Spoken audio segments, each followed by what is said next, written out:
Peace, peace, peace, peace. My name is AO. I represent the Ringside Club, and this is not Thanks for the House. This is the Signature Move. Welcome to the Signature Move. Once again, my name is AO. You tuned into the Ringside Club channel. Listen, we're talking about the Continental Classic. We're breaking down where the points are, what the standings look like, who's going to win, who's going to lose this week, who's going to the semifinals, who might be going to the finals. Let's break it all down right here on the Signature Move. 10 times out of 10 I'm right. With this pen I write the thoughts of a genius, verified that I'm nice. My quotables are quotable, just ask me the price. Legend in 2 games, Steve Stout on the mic. I stand on my square, whatever circle I'm in. Circle the block before I step in the spot in this world of sin. Ain't here to be a victim or villain, I'm here for business. Sipping light beer like Mance Warner and pure denim. Shook, got them spinning they boots. It get crazy when I get in the mood. Don't talk to me, dog, until you finish your food. Hope your image approved. Never been in it to lose. Before we finish them, we hit them with the signature move. Go. Yes, sir. Yes, sir. Yes, sir. Once again, my name is AO. Peace to y'all, man. Appreciate y'all tuning in. This is the Signature Move. Now, this is my solo show right here on the Ringside Club channel. Of course, you can find us, myself, Boog, Rhonda Don, Chad Law, every Thursday right here on the Ringside Club, YouTube, Twitter. We go live, of course.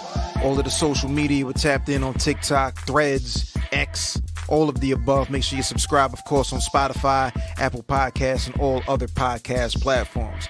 But here's the deal with this show. My solo shows usually drop Monday, Tuesday, something like that. Got about 5 of them in the can. And it was formerly known as Thanks for the House. Now I'm explaining to you why we're changing it to the Signature Move and what the idea behind the show, more importantly, actually is. By explaining what this isn't. See, most wrestling podcasts talk about wrestling pretty much the same way. It's all fantasy booking, and it's all gossip disguised as news. All that backstage news, depending on who you get your scoop from or where you get your scoop from, what outlet you get your scoop from. We pretty much talk about that. What's the rumors? Who's leaving where? Who has a new contract? What the attendance looks like, things of that nature. And then with the fantasy booking, for whatever reason, wrestling fans feel as though they can book any wrestling promotion better than whoever is actually booking the wrestling promotion. And I get that. I mean, I'm not saying that our Thursday show was much different than that. You know, we sit here as 4 of us most of the time. Best 4-man booth in the game, by the way. And we chop it up about all things professional wrestling from a Kayfabe is dead point of view. But right here on the Signature Move, Kayfabe is very much alive. In fact, I am only speaking in Kayfabe. If you look at shows like The Bump, if you look at shows like the pre-show or the buy-in for any of the pay-per-views, Talking Smack, things of that nature, those shows are 100% in character, and they're not talking from the perspective of if the storyline makes sense or who's booking, who's the heel, who's the face, blah, blah, blah, all the insider terms that none of us were actually backstage to hear firsthand. This is what this show is going to be. We're going to have some fun. We're going to make this show a little bit different from what you're used to.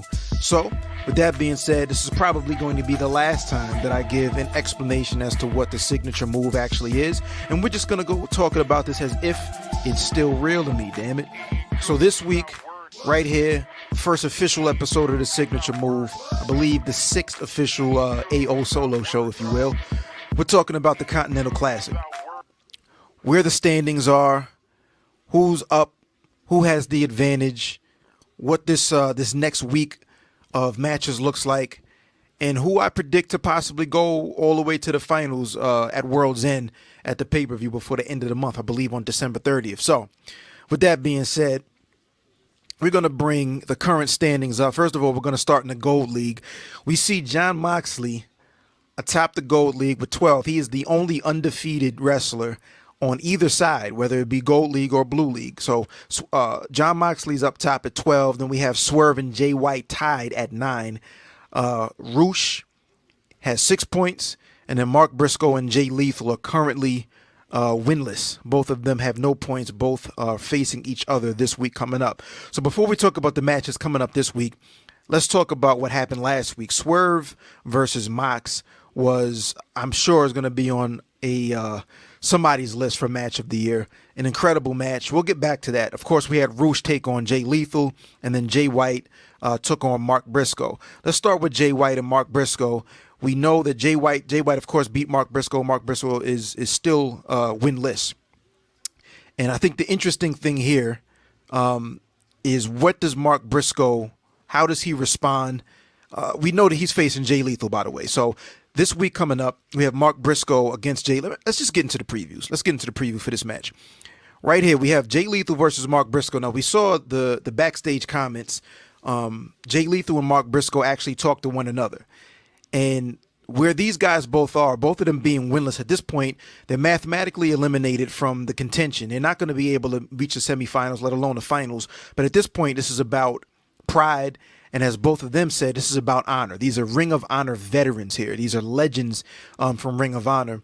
But both of them have obviously, just couldn't get going early enough in the Continental Classic, and they're both mathematically eliminated. But I'm going to pick Mark Briscoe here because I still think he has the advantage. All of the matches that Mark Briscoe has been a part of in this Continental Classic, he's had a good showing. He hasn't done enough to win, but he's had a good showing. Versus Jay Lethal here, he had a match against Roosh where he was pretty much embarrassed last week. We'll talk more about why I think Roosh responded the way that he did after his match with Jon Moxley the prior week. But Jay Lethal pretty much got embarrassed. Jay Lethal at this point, and we've been talking about this a little bit here and there, Jay Lethal is in a position where maybe he's either past his prime or he's in a situation where that association with Jeff Jarrett and that whole crew has made him soft and has gotten him off of his game. Either way, whether it be that he's past his prime or he's relied too much, win, lose, or draw, on the Jarrett association, he's not in his element. He's not the top of his game. I think Mark Briscoe is like right there. I don't think Jay Lethal is sharp enough right now. So I'm going to go with Mark Briscoe to actually pick up that win. I mentioned talking about Jay Lethal's previous match. Roosh embarrassed Jay Lethal. So coming up this week, we have Roosh going up against Swerve Strickland. This is an interesting match as well, because even though Roosh responded to his loss against Jon Moxley with more violence and more anger. If we remember, Roosh was choked out by Jon Moxley, and he responded by not only choking out Jay Lethal, but by like holding on to that choke, but still in his backstage comments, still bringing up Jon Moxley. So we know that this was something that not only pissed him off, but motivated him and got him even sharper than he was and even more violent and heavy-handed than he was previously during the other matches in the Continental Classic. So this is the Roosh that's entering this match with Swerve Strickland. Now, Swerve Strickland is coming off a loss, as we all know, against Jon Moxley.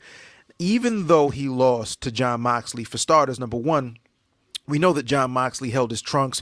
Referee didn't see it. Hell, Swerve Strickland's shoulder was up. Referee didn't see it. So the interesting thing about that is, although Swerve lost, it wasn't a clean victory, and it was acknowledged by Jon Moxley that it wasn't a clean victory. He said, look, sometimes you don't get what you earn. I think, in all honesty, Swerve Strickland might have had at least as good of a chance as anybody, probably a better chance than anybody in the Continental Classic at beating Jon Moxley. Just couldn't get it done in the end because Jon Moxley obviously held the belt. But with all that being said, I still think Swerve is the hottest wrestler right now. He has the biggest or the most momentum, even with that loss. So I'm going to go with Swerve Strickland picking up the victory over Roosh. And then, of course, we have Jon Moxley against Jay White. Now, we just talked about Jon Moxley's match last week against Swerve. Jay White picked up a victory against Mark Briscoe. Obviously, again, Mark Briscoe is winless. Jay White picked up this win. I think Jay White and Swerve, again, mentioning they both have the same amount of points. But, again, I don't think Jay White has the same amount of momentum. And the thing with Jon Moxley is that he's unbeaten. I don't see him taking a loss at least until the finals. We'll see. I think Jon Moxley... I'm not going to say he wipes the mat with Jay White. This is going to be a very competitive match, but Jon Moxley is in world championship form right now. He's focused. He understands that he's the ace of this company, and he wants to get back to that, to that prestige level of being a champion, being a fighting champion, and really being the number one guy in the entire company, not just on Wednesday nights. So again, Let's talk about where we have these standings. 12 points for Mox right now, 9 points for Swerve, 6 points for Roosh, nothing for Mark Briscoe, nothing for Jay Lethal, and 9 points for Jay White. I have Swerve Strickland over Roosh. I have John Moxley over Jay White, and I have Mark Briscoe defeating Jay Lethal. And Jay Lethal is going to be the one guy at the end of the Continental Classic, at least on the gold side of things, that does not pick up any points because he will not win. So that's what's happening this week. Gold League Wednesday on Dynamite. Of course, you see the tournament for Tots. That's coming up. Let's go over to the Blue League. These matches are going to be on Saturday. These are the matches on Collision. For starters, the standings right now, we have Bryan Danielson with 9 points. Andrade El Idolo also with 9 points. Brody King and Eddie Kingston tied at 6 points. And the only person that does not have a victory, 6 points for Brody King, and Claudio Castagnoli and Eddie Kingston. So a three-way tie at 6 points, 9-9 for Andrade and Bryan Danielson. Daniel Garcia is the only person that is winless. So last week we had Claudio versus Andrade. We saw that Claudio had some underhanded tactics. It was another behind the ref's back type of thing. It was a low blow. He got the victory over Andrade to pick up the 3 points. Eddie Kingston beat Daniel Garcia. Eddie Kingston, we saw his backstage comments, and he said that, look, he has a lot of respect for Garcia's ability and his future. He knows that he's in a bit of, he said that was pretty much one of the hardest wins. It's almost like the uncle having to take the nephew out in the back and, let me give you a fair one real quick. Let me put you on a game real quick, nephew. But that was a situation between Eddie Kingston and Daniel Garcia, and of course Bryan Danielson versus Brody King. Bryan Danielson got back on in the winning column. After losing to Andrade the prior week. Bryan Danielson versus Brody King resulted in 3 points for Bryan Danielson. Let's go at what's happening this week. For starters, Claudio Castagnoli versus Bryan Danielson is very, very interesting because this is Blackpool Combat Club versus Blackpool Combat Club. Off top, I'm going with Bryan Danielson. We all know what type of time he's on. He already said that he is going to be ending his career as a full-time wrestler by the time we get done with All In and All Out next year, 2024. So he's just going all out. We see the broken orbital bone. We know that he broke his arm in that match over the summer against Okada. So he's going. I think it's Bryan Danielson mentally is probably the sharpest person, including Mox. He's probably the sharpest person in this tournament. But the thing with Bryan Danielson to pay attention to is how will these injuries catch up? Do the injuries compound, just like compound interest? At some point, does the wear and tear that Bryan Danielson is putting himself through by taking on, he just had a match on Ring of Honor over the weekend at Final Battle, anything goes match, as did Claudio Castagnoli, but he wasn't coming in with the amount of injuries that Bryan Danielson was. He had that match and then went on to Collision on Saturday to face Brody King. So at some point, the interesting thing to watch for Bryan Danielson, do these injuries catch up with him? But again, he's still the sharpest and is still the best in the world, even at less than 100%. So I'm going with Bryan Danielson. Claudio Castagnoli picked up his win again with the low blow over Andrade. The interesting thing to look out for this match is, number one, these guys train together. They're part of the Blackpool Combat Club. They know each other like the back of their hand. They train with each other. But the difference is this is not training. This is going to be in front of a live crowd, a few thousand people live, and 800, 900,000 people watching live on TV. So the interesting thing here is you can train, and whoever gets the advantage, that's closed door. Nobody but the Blackpool Combat Club knows this. But will Claudio or Bryan, for devil's advocate, whoever loses this match, is there a feeling of embarrassment? Does this lead to a bit of a splintering within the Continental Classic? Now, I have Mox from the gold side of things going all the way to the finals. What happens if Bryan Danielson meets Mox in the finals? Does that further split the Blackpool Combat Club? Does that ostracize Bryan Danielson from the group altogether? We'll see what happens, but I have Bryan Danielson over Claudio Castagnoli. Andrade El Idolo takes on Eddie Kingston.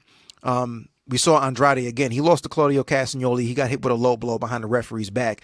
The thing with Eddie Kingston is he put the Ring of Honor World Championship and the New Japan Strong Championship on the line. And was it a sense of him being too overconfident? He put both of those belts on the line and lost his first 2 matches. Now he's getting back to his winning ways. I think he continues. I'm going with Eddie Kingston to defeat Andrade. he has to rally, because if he takes another L, he's mathematically eliminated from the Continental Classic. But not only does he not win the tournament, he loses both of those titles. And we know how much, wrestling for New Japan means to Eddie Kingston. Hell, wrestling for Ring of Honor, what that means for Eddie Kingston. I think he goes all out. I think Eddie Kingston is pretty much, is back to the wall mode, and I'm going with Eddie Kingston to pick up the win over Andrade. The interesting thing without Andrade, by the way, he's still managed by CJ Perry. Get well soon, by the way, CJ Perry. She had a pretty nasty infection, as she put it on social media. That's why she couldn't make the last week's Continental Classic matches, and also couldn't make some CMLL matches. But the thing with Andrade, we all know that Miro is lurking. Now, there's nobody allowed at ringside for the Continental Classic, but what happens is that starting to get into the head of Andrade. Miro has just made mention of this. He's like, yo, I'm waiting for you. As soon as this tournament is over, CJ, I'm going after your client. Your client is Andrade. I wonder if that plays a little bit of a factor in the game plan. Maybe not the game plan going into the match, but just taking up mental space, taking up mental real estate inside the mind of Andrade. But either way, I'm going with Eddie Kingston. He's in desperation mode. He has to win in order to retain his championships, or even have a chance of retaining his championships. Finally, in the Blue League, Brody King takes on Daniel Garcia. I'm going with Brody King. Brody King has been a bit of a standout. I'm not sure how many matches people thought that he would win out of the 5, but he's doing well. He's still in contention. The thing with Daniel Garcia is he's winless. There's that devil on the shoulder, that angel on the other shoulder, sports entertainer versus pro wrestler. I think that's been a distraction. I think Daddy Magic has been a distraction. He's been on commentary for each one of Daniel Garcia's matches throughout the entire Continental Classic, and you already know he's in his ear before and after the matches. I think at some point, I don't think he's going to win, speaking of Daniel Garcia, but at some point he has to make a decision about what he wants to be, how he wants to represent himself, and of course, who he wants to be around. He cannot continue to evolve and develop if he spends his time with Daddy Magic or anybody else from that former Jericho Appreciation Society that Chris Jericho isn't even a member of anymore. So to recap, I have Brody King over Daniel Garcia. I have Eddie Kingston over Andrade El Idolo. I have Bryan Danielson over Claudio Castagnoli. That's coming up this week in the Continental Classic. This is on Saturday in the Blue League. Next week, Wednesday, December 27th, we have the Gold League Finals and the Blue League Finals, which are essentially the semifinals of the Continental Classic. If you're not hip, the way this works, the 2 highest scores in either league. So for the Gold League, whoever has the top score and whoever has the second most points, they will face each other to determine who comes out of the Gold League. The same thing for the Blue League. And if somebody is tied in either of these leagues, you basically go back to whatever match they've already had between each other. Whoever has already previously won that match automatically gets considered the victor, and they go to the Blue League Finals or the Gold League Finals. So that's coming up Wednesday, December 27th. That's on Dynamite, New Year's, Smash. And then finally, the Continental Classic Finals at World's End, Nassau Coliseum, Saturday, December 30th on pay-per-view. We'll see who comes out of the Gold League. I'm going with Jon Moxley. We'll see who comes out of the Blue League. It's a tough one. I think it comes down maybe semifinals between Eddie Kingston and Bryan Danielson. And then either way, the story there would be Bryan Danielson versus Jon Moxley for a Blackpool Combat Club Civil War for the finals. Or we have a rehashing of Eddie Kingston versus Jon Moxley, or we already know what type of time they were on. They already had a couple of matches over in past, maybe over I don't remember if it was over a belt. I think it was over the AEW championship, matter of fact, when Jon Moxley was the AEW champion. But either way, I'm going with Jon Moxley coming out of the gold, and either Bryan Danielson or Eddie Kingston to come out of the Blue League. And these finals take place on December 30th at World's End, Nassau Coliseum, things of that nature. So with that being said, this is the Signature Move. My name is A.O. Tuned into the Ringside Club. Once again, make sure you follow us everywhere. YouTube for all of the video. Spotify, Apple Podcasts for the audio. We're across all social media. TikTok, Threads, Instagram, X, formerly known as Twitter. Tap in this Thursday, the Ringside Club, the flagship show with the other fellas. Peace to Bug, peace to Ron, peace to Chad Law. My name is A.O. This is the signature move, and we are out. Peace.